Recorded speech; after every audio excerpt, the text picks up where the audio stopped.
तो जय हिंद साथियों, 2025 का गणित का पेपर वायरल हो चुका है, जो कि देख लीजिए 822 पीयू का कोड है। 822 पीयू कोड जो कि गणित 2025 का वायरल पेपर हो चुका है। तो चलिए हम इसका सॉल्यूशन के साथ आपको बताएंगे। फिलहाल वीडियो अंत तक देखिए, एक एक क्वेश्चन बताएंगे। यह पेपर आपके बोर्ड परीक्षा में छपने वाला है 100%। तो देखिए, सबसे पहले इस प्रकार आपको बोर्ड में कापी और पेपर दिया जाएगा। आपका 20 नंबर बहुविकल्पी प्रश्न होता है, तो आपको 20 नंबर आपको OMR पर देने होते हैं। तो देखिए, यहाँ पर आपको अनुक्रमांक डालना है और यहाँ पर आपको अपना नाम डाल देना है। तो फिलहाल वायरल पेपर है 2025 गणित का, जो कि इतना मोस्ट इंपॉर्टेंट प्रश्न यही सब छप जाएंगे आपके बोर्ड परीक्षा में 1 मार्च को, कक्षा 10 वालों के लिए। तो फिलहाल आप कक्षा 10वीं का छात्र हैं तो यह वीडियो अंत तक देखिए। ये 15 मिनट, जो कि 3 घंटे 15 मिनट आपको दिए जाते हैं पेपर में। पूर्णांक 70 है, आपका मैथ का पेपर है। और जो कि यहाँ पर 20 अंक के 20 नंबर उनके सामने बहुविकल्पी प्रश्न आते हैं। तो चलिए हम फिलहाल क्वेश्चंस को खंड अ से करते हैं। इसमें खंड अ और खंड ब है। तो खंड अ में पहला प्रश्न क्या है कि किसी पूर्णांक यम के लिए इस प्रश्न का सॉल्यूशन के साथ हम देंगे। तो देखिए, हम इस प्रश्न को सॉल्यूशन करेंगे अभी हम। यहाँ पर देखिए सॉल्यूशन के साथ चलिए हम करते हैं। फिलहाल यहाँ पर देखिए हमारा कैमरा जो कि ऑन हो चुका है फिलहाल साथियों। तो फिलहाल हमारा कैमरा ऑन हो चुका है। यहाँ पर देखिए पहला प्रश्न है कि पहला प्रश्न आपके सामने स्क्रीन पर आ रहा होगा कि किसी पूर्णांक q के लिए प्रत्येक विषम पूर्णांक निम्न रूप का होता है। तो देखिए हम इसको यहाँ पर समझाते हैं आपको। यहाँ पर सॉल्यूशन है। फिलहाल देखिए क्या दिया है, ऑप्शन तुम्हारा क्या सही है। यहाँ पर आपका चौथा ऑप्शन सही हो जाएगा। कैसे सही होगा, यहाँ पर देखिए चौथा ऑप्शन। यहाँ पर जब मान रखेंगे कि विषम पूर्णांक आना चाहिए, यानी कि जब पूर्णांक किसे कहते हैं, यानी कि सभी धनात्मक एवं ऋणात्मक संख्याएं पूर्णांक संख्या कहलाती हैं।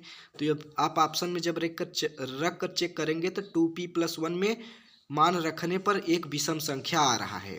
तो देखिए हम 2p1 में या 2m+1 में इस प्रकार का क्वेश्चन आएगा। जैसे हम 0 मान रखे तो 1 आया, क्या m का मान 0 रखे तो 1 आया। 1 क्या है, एक विषम पूर्णांक। इसी प्रकार हमने 1 रखा तो क्या आया, 2 + 3 3 आया।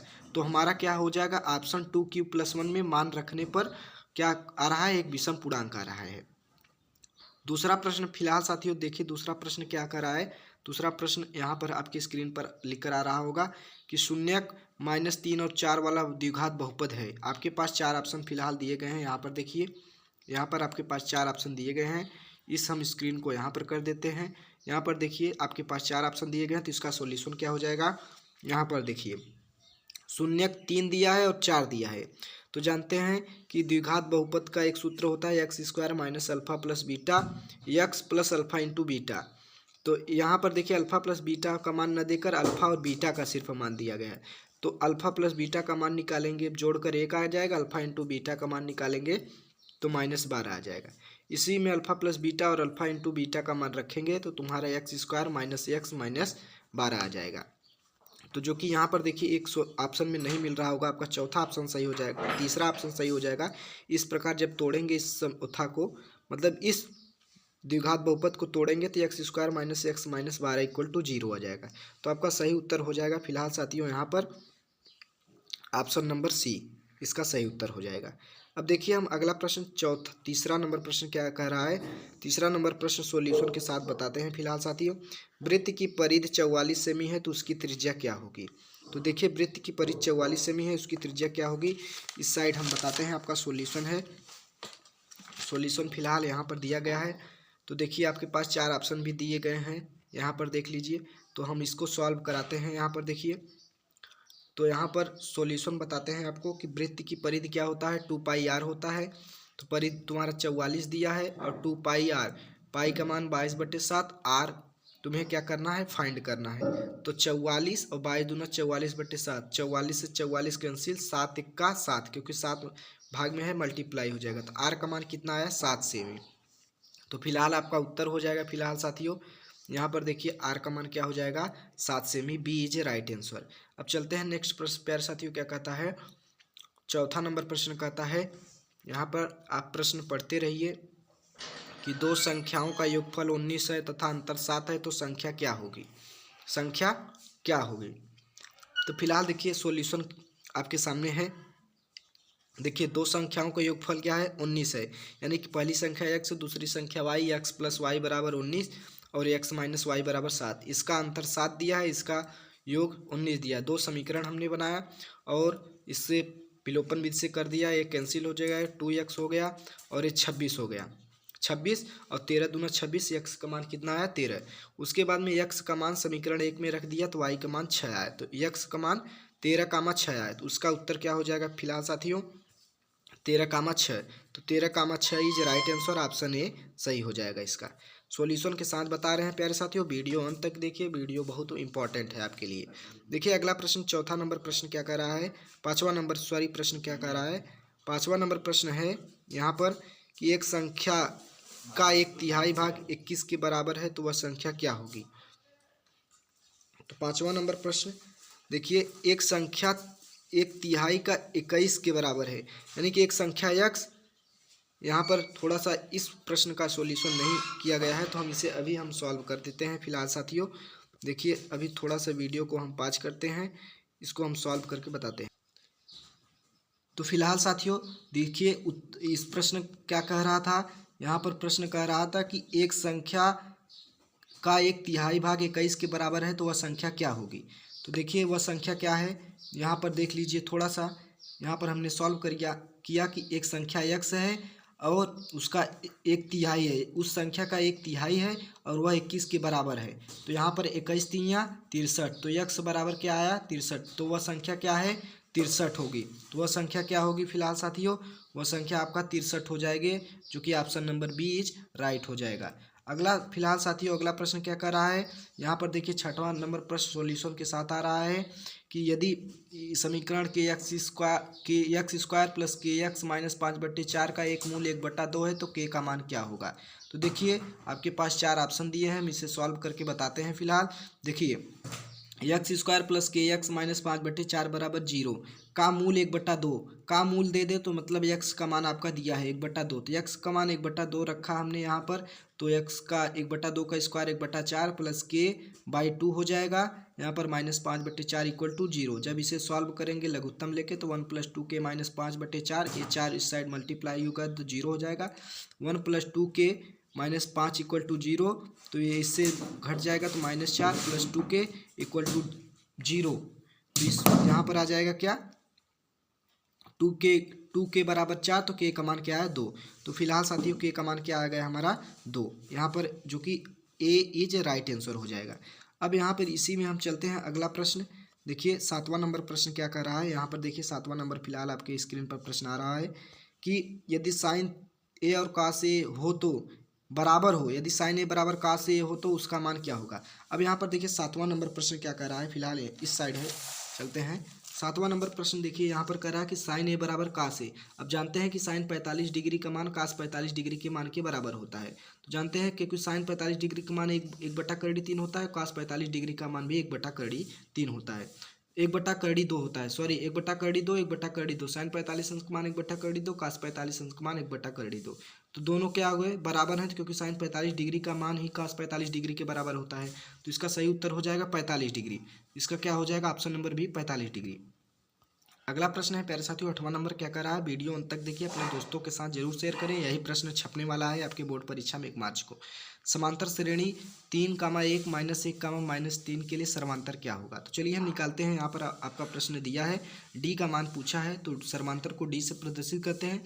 तो डी बराबर होता है द्वितीय पद माइनस प्रथम पद, A2 तुम्हारा द्वितीय पद, A1 तुम्हारा प्रथम पद, तो इससे जब घटा देंगे तो तुम्हारा आ जाएगा -2। सी का मान क्या आया तुम्हारा -2। तो फिलहाल साथियों 9वां प्रश्न देखिए क्या कर रहा है, यहाँ पर 9वां प्रश्न की ओर चलते हैं। यहाँ पर देखिए 9वां प्रश्न सॉल्व है कि दो समरूप त्रिभुजों के भुजाओं का अनुपात इतना है तो त्रिभुज के क्षेत्रफलों का अनुपात कितना होगा। तो आपके पास 4 ऑप्शन दिए गए हैं।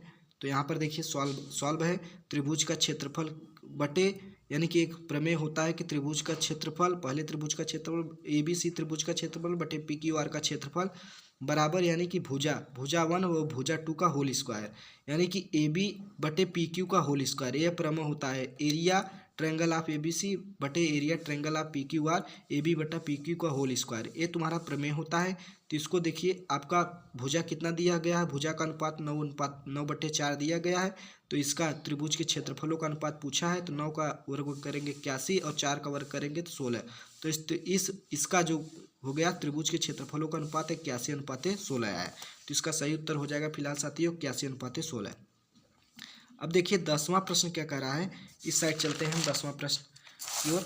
सब प्रश्न सॉल्यूशन के साथ लाए हैं फिलहाल साथियों। यहाँ पर देखिए 10वां प्रश्न हमारा क्या कह रहा है कि बिंदु 2, 3 के एक्स अक्ष से दूरी क्या है। फिलहाल देखिए एक्स अक्ष से दूरी पूछा है।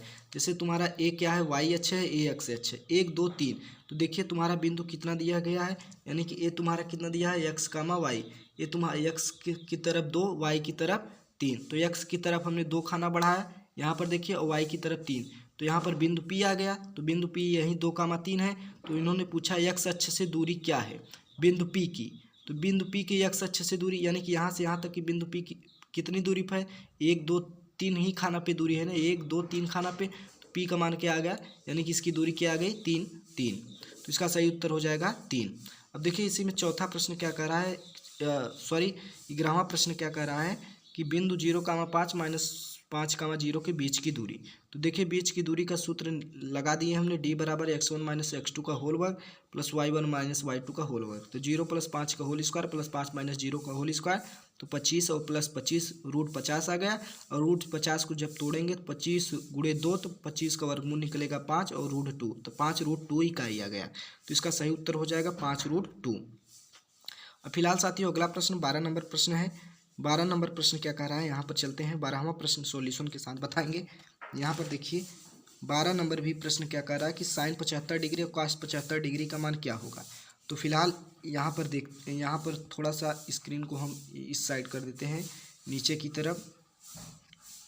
यहाँ पर दिख नहीं रहा होगा आपको, स्क्रीन थोड़ा सा छोटा करते हैं। अब यहाँ पर दिख रहा होगा कि 1 से कम, 1 से अधिक, 1 और 0। आपके पास 4 ऑप्शन है 12वां प्रश्न। तो इस प्रकार सॉल्व करेंगे, क्योंकि साइन यहाँ पर देखिए साइन 75 डिग्री और कॉस 15 डिग्री को हम अब इसको हम चेंज करते थे। साइन 75 डिग्री को क्या लिख सकते हैं, साइन 90 - 15 लिख सकते हैं कि नहीं, क्योंकि साइन 90 - थीटा क्या होता है, कॉस थीटा। तो साइन 90 - 75 लिख सकते हैं इसे हम। तो हमने लिख दिया साइन 90 - 75, साइन 90 - 15। इससे लिखने के बाद बराबर कॉस थीटा होता है, क्योंकि साइन 90 - थीटा कॉस थीटा। तो कॉस थीटा, थीटा के स्थान पर 15 डिग्री है तो वही रख दिए। अब इसके साइन 75 डिग्री के मान पे हम कॉस 15 डिग्री रख दिए। तो कॉस 15 डिग्री बटे कॉस 15 डिग्री कैंसिल हो जाएगा। तो तुम्हारा क्या आ जाएगा, 1 उत्तर। तो यहाँ पर इसका सही उत्तर हो जाएगा क्या, 1। Option number C is right answer. अब फिलहाल थोड़ा सा स्क्रीन को हम बड़ा करते हैं साथियों, क्योंकि आपको दिख नहीं रहा होगा। अब दिख रहा होगा। तो देखिए अगला प्रश्न है, यहाँ पर देखिए 13 नंबर प्रश्न क्या कर रहा है। 13 नंबर, 2 वृत्तों के व्यासों का अनुपात 4:9 हो तो वृत्त की परिधियों में अनुपात क्या होगा। तो वृत्त के परिधियों में अनुपात पूछा है। तो यहाँ पर चलिए हम बताते हैं। फिलहाल साथियों यहाँ पर वृत्त की परिधि क्या होता है, 2πr। तो पहले वृत्त का व्यास बटे दूसरे वृत्त का व्यास, व्यासों का अनुपात क्या होता है, यानी कि 2 × त्रिज्या होता है, क्योंकि व्यास त्रिज्या का दुगुना होता है। तो यहाँ पर देखिए हमने इसका अनुपात लगा दिया 4:9, और दोनों में जब करेंगे तो तुम्हारा 2 से 2 कैंसिल हो जाए, आर का मान क्या आ जाएगा, 2:9। तो परिधि किसके बराबर होता है, यहाँ पर देखिए परिधि में अनुपात जब निकालेंगे तो यहाँ पर देखिए वृत्त का परिधि 2πr, 2π से 2π कैंसिल, और आर का मान तुम्हारा यहाँ पर जो कि निकला था 2:9। तो इसका हो जाएगा उत्तर क्या, 2:9। तो फिलहाल यहाँ पर दिया नहीं है प्यारे साथियों, आंसर नहीं मिल रहा है। हो सकता हो आंसर में थोड़ा सा मिस्टेक हो ऑप्शन में। तो यहाँ पर देखिए 2:9 इस प्रश्न का उत्तर हो जाएगा। थोड़ा सा मिस्टेक हो कहीं से, अगर हमसे मिस्टेक हो तो आप कमेंट में ज़रूर इस प्रश्न का सॉल्यूशन बताएं। तो देखिए यहाँ पर अगला प्रश्न है तुम्हारा 14 नंबर प्रश्न की तरफ चलते हैं। यहाँ पर 14 नंबर प्रश्न क्या कर रहा है। अब यहाँ पर देखिए 14 नंबर प्रश्न यहाँ पर कि थोड़ा सा स्क्रॉल हो जा रहा है। आपके पास 4 ऑप्शन दिए गए हैं। यहाँ पर थोड़ा सा हम इसे डिलीट करते हैं और इसे थोड़ा सा स्क्रॉल करते हैं, नहीं तो आपको दिखेगा नहीं। यहाँ पर देखिए इसका सॉल्यूशन दिया गया है कि यदि मीनार की ऊंचाई एवं उसकी छाया लंबाई समान हो तो सूर्य का उन्नयन कोण क्या होगा।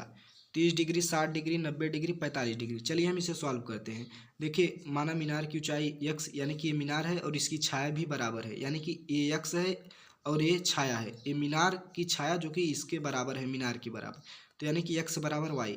अब जानते हैं कि tan थीटा बराबर लंब बटे आधार होता है, लंब बटे आधार। तो लंब बटे आधार, यानी कि लंब तुम्हारा क्या है, हमने x माना था तो x, और y भी बराबर है, क्योंकि यहाँ पर y बराबर x हम रख सकते हैं, x से x कैंसिल हो जाएगा तो एक बचेगा।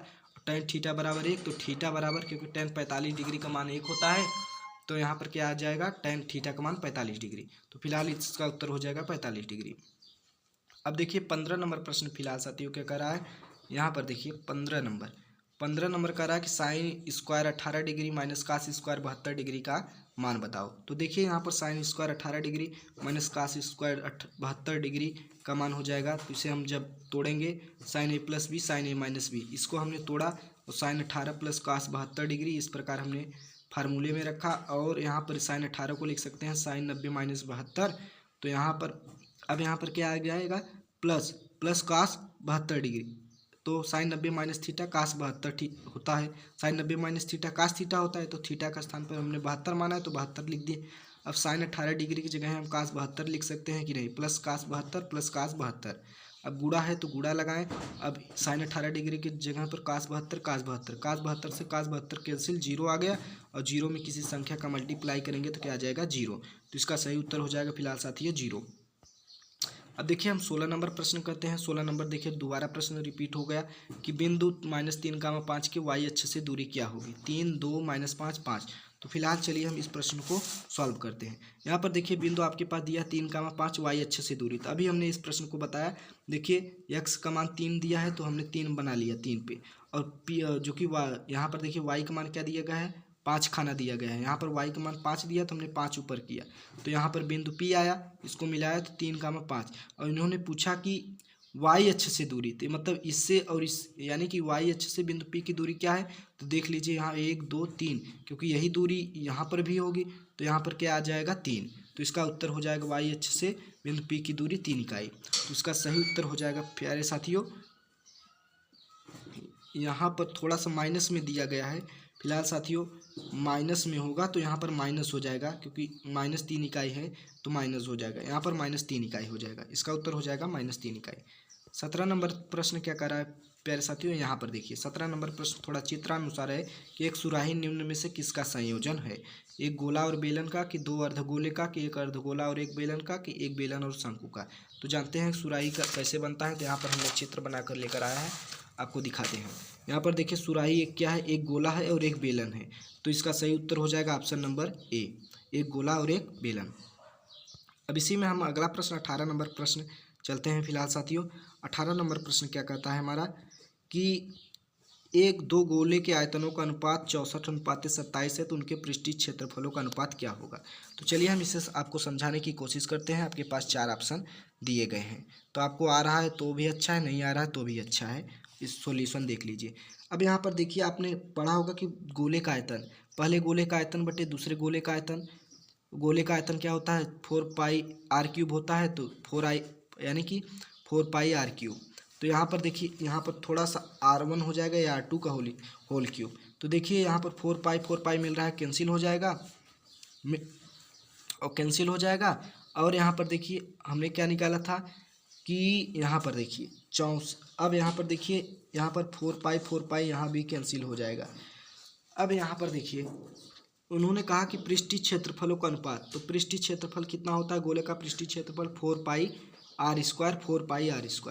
तो यहाँ पर फिलहाल हमने लगाया क्या, यहाँ पर देखिए गोले का आयतन क्या होता है 4/3πr³, तो 4/3πr³, गोले का आयतनों का अनुपात तुम्हारा कितना दिया था, यहाँ पर देखिए 64:27 दिया था, 64:27 दिया था। जब हमने r1 और r2 का मान निकाला तो ये जो क्यूब वाला है इस पर हो जाएगा घनमूल, तो यहाँ पर 4 का घन होता है 64, 27 का घन होता है 3, तो r1 का मान 4, r2 का मान कितना है 3।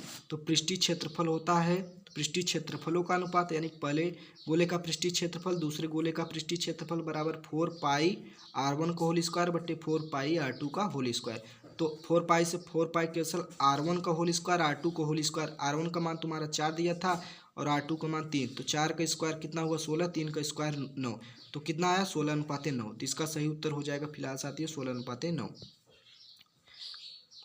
अब 19 नंबर प्रश्न प्यारे साथियों देखिए 19 नंबर प्रश्न क्या कह रहा है कि निम्नलिखित में से कौन सी घटना की प्रायिकता नहीं हो सकती। तो यहाँ पर देख लीजिए खुद ही कि क्या कोई संख्या 16 में से 14 बार आ सकती है, हाँ आ सकती है। 16 में से 15 बार आ सकती है, हाँ आ सकती है। 16 में से 16 बार आ सकती है, हाँ आ सकती है। लेकिन क्या 16 में से 17 बार आ सकती है? तो नहीं। तो यही इसका ऑप्शन सही हो जाएगा, यही यही इसका ऑप्शन सही, क्योंकि उसने पूछा कि कौन सी नहीं हो सकती। तो option number D is right answer. अब देखिए यहाँ पर 20वां नंबर प्रश्न को बताते हैं आपको फिलहाल। 20वां नंबर प्रश्न क्या कर रहा है कि इतनी संख्या दी गई, उसकी माध्यिका क्या होगी।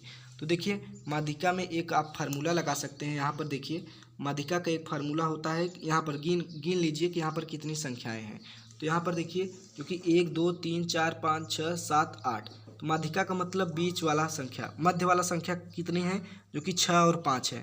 देखिए 3 इस साइड है, 3 इस साइड है, तो इन दोनों संख्या को हमने जोड़ा 6 + 5/2। तो 6 5 11, 11/2 करेंगे तो कितना आ जाएगा 5.5। 5.5 इसका आंसर आ जाएगा। फिलहाल साथियों इसमें 5.5 नहीं दिया है, ऑप्शन में मिस्टेक लगता है, तो इसका उत्तर कितना हो जाएगा 5.5। तो इसी प्रकार आप माध्यिका निकाल सकते हैं। तो माध्यिका का एक फार्मूला और होता है, यहाँ पर देख लीजिए कि यदि कोई सम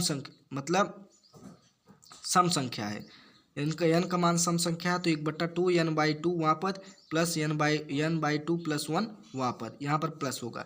अगर विषम होता तो यहाँ पर n + 1/2 होता, तो इसका ये विषम संख्या होता तब।